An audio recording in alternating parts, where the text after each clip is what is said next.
Rev up your engines!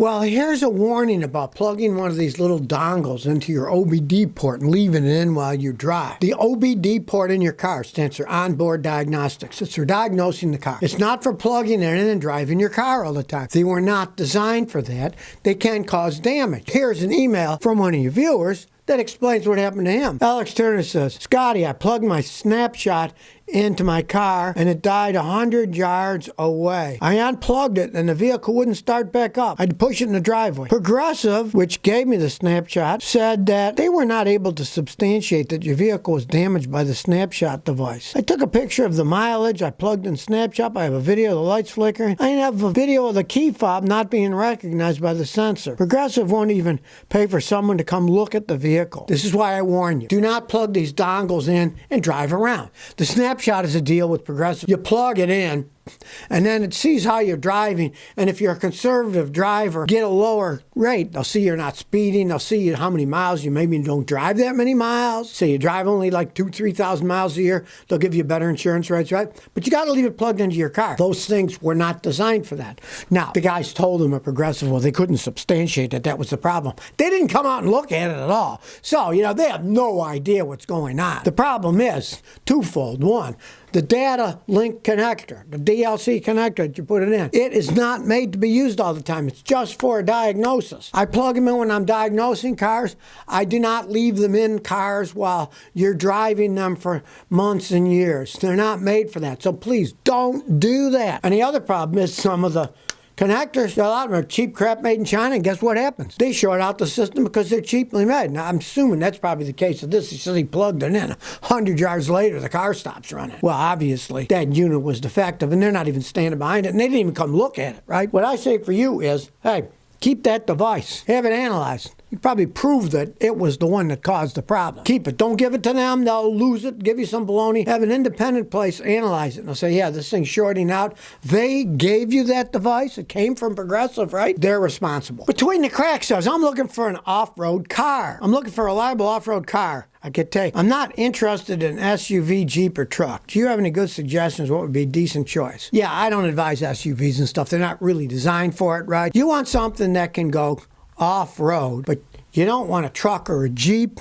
I'd say your only real choice would be a Subaru. The Subaru all-wheel drive systems are pretty good. The ones like the Foresters are relatively high up in the air. They get a reasonable amount of clearance for going off-road. We're not talking about going in the rocks. You're going to go in the rocks, you're going to have to get a Jeep, or you're going to have to get a big, giant raised Toyota, like an FJ Cruiser or something, and they cost a lot of money. When you go in those big rocks, doesn't matter, even if it's a Toyota, crap's going to break. You're going to hit boulders, break things off, right? But if you're talking about like going out in the country, driving around in the desert and stuff, the Subaru, and you want a car, that's the way to go, because you said you didn't want a truck or an SUV. I'd say go with a Subaru, even though technically they kind of call them SUVs. They aren't. They're Subarus, To me, they look more like station wagons than they do like SUVs, and they're pretty good off-road vehicles. I own a Dodge van, says. I got 2012 Dodge Caravan. It shifts weird.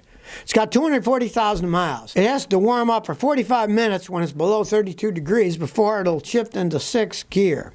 Do you have any ideas? The tranny was crap, but the dealer rebuilt it at 35,000 miles. Now it's got 240. It worked okay until this. If you've been changing the fluid and filter regularly, and it's time to change it, do that. It's warming up and then going in. I mean, it's obviously worn going into 6th gear. I've had great luck myself with an additive. It's a company called Lube Guard. Lube Guard. In that case, you would just, if the Lube Guard, say, is 10, 12 ounces, you'd suck 10, 12 ounces out of the transmission, and then you'd pour the Lube Guard in. And after you drive it 200, 250, 300 miles, a lot of times it will clean the varnish off of the stuff that's going into 6th gear, and it might work better. Now, if that has no effect at all, then it's just physically worn inside.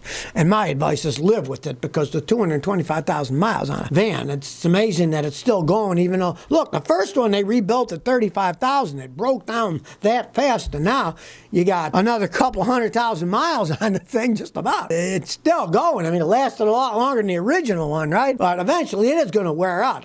Do try the lube guard. It's pretty good stuff, and often it will stop a problem like that. But if it doesn't help at all, it just means it's wearing out. I would just baby it as long as it went. I mean, the thing's not worth much anymore with all that mileage on it. Would you really want to spend all that money rebuilding it again? I personally wouldn't do something like that in a van like that. It wouldn't be worth putting that kind of money into it again. The engine's going to wear out. Other things are going to wear out. It wouldn't be worth throwing the money of a whole rebuild again on that. Lamar Spear 1 says, my odometer doesn't work. I got 015 Chevy Equinox. The odometer doesn't work. Everything else does, including the speedometer. How can I fix it? Well, sad but true, you're going to have to replace the dash unit. If your speedometer works, that means the speed sensor on your transmission is working, the wiring going to the dash is working, but your odometer itself has broken. You're going to find the only way you can do it is by replacing the dash, because that's broken and nobody fixes them. Now, back in the day, go back 2 or 3 decades ago, when I was living in Houston,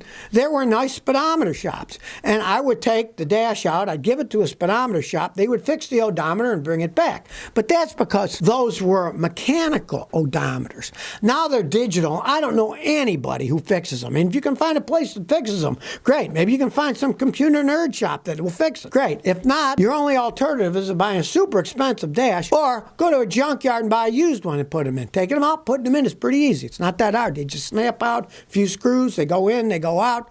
But it's that part that's broken because your speedometer is working. Now, if your speedometer and odometer weren't working, it's probably the speed sensor, but it's not that. Yours is a dash unit itself. Like I said, hardly anybody will even mess with those things anymore. They just replace the whole unit. And that's a lot of money. Do you really want to do that for an odometer? Fairbanks, Alaska says, if there's a pending recession, should I buy a car now or wait? Should I wait, or is now a good time to buy a Subaru? And do you see the Subaru Forester non-turbo better than the RAV4 at present? The first thing I'll talk about is it a good time? I would wait, because I think the prices will drop. They haven't really dropped yet. But when there's a recession, that means people don't have money to spend. A lot of people are losing their jobs. The tech sector. Google just laid off, 12,000 people or something. Things show towards there's a recession coming. And when it comes, the price drops.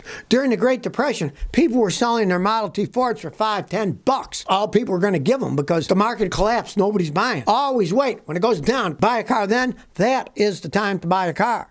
Because when the price comes down, that's when you want to buy them. You don't want to buy at the top of the bubble. It's like the fools that bought companies like Tesla when they were way up there, expensive stocks, and now they're worth like 60% of what they were last year. I wouldn't even buy that stock now. It could go a lot further. But when you're buying a car, you're actually buying something. You're buying a stock that's a make-believe stuff anyway. You're buying a car, you get an actual physical thing. And if you can get it at a good price, buy it when the prices come down. Don't buy now. Wait. As the Subaru Forester better than the RAV4 with a non-turbo? I wouldn't think so. They're good if you get a non-turbo. They're definitely a decent vehicle, but the RAV4s just have a history of lasting so much longer. On the other hand, if you're talking about a regular Subaru Forester with no turbo and a RAV4 that's a hybrid, I would get the Subaru because I wouldn't buy a hybrid for long term. The hybrids they cost too much to fix as they age, and they're very complex. And even a Toyota eventually breaks. H2O Man says, what caused the oil stain? I got a 2002 V8 Tundra, and I put new valve caps, but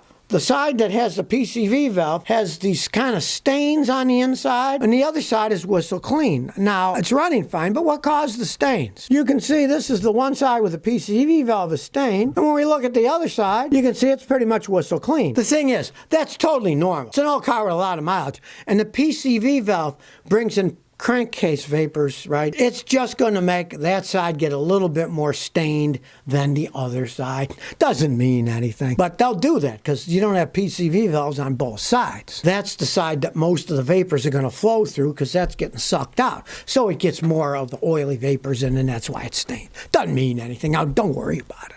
All my Toyotas are like that too. Well, Stellantis has a new policy that punishes workers for going to the doctor or even taking their kids to the doctor. They had a bargaining agreement with the United Auto Workers, and they had to hammer things in and out. If you have an emergency and you're sick, they gotta let you off work. You're having a heart attack, they gotta take you to the hospital. They can't say, no, you'll be punished if you go to the hospital. But they can't go for all kinds of other reasons. Here's what Stellantis says. Examples of what is not accepted for time off included, but not limited to, annual physicals, mammograms, physical therapy appointments, planned dentist surgery, pre-planned or follow-up medical appointments with family doctors for you, yourself, or your child. They're treating their employees like crap, right? Well, what do you expect? Company comes in, Stellantis, well, of course, all shading the whole thing in a bunch of baloney where the company says, and I quote, our number one priority is safety and health of our employees. No, it isn't. The number one is making money. If you do take time off for any of these health things, they call it an occurrence. And each unexcused absence is called an occurrence. After 4 occurrences, there are temporary forced layoffs. And if there's 7 in a year, they fire you. Yes, they just want to get those people,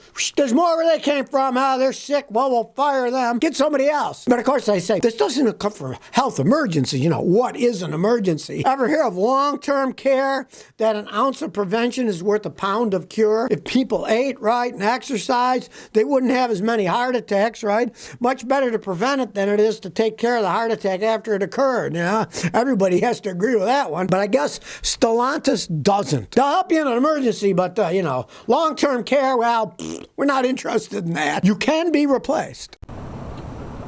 So if you never want to miss another one of my new car repair videos, remember to ring that bell.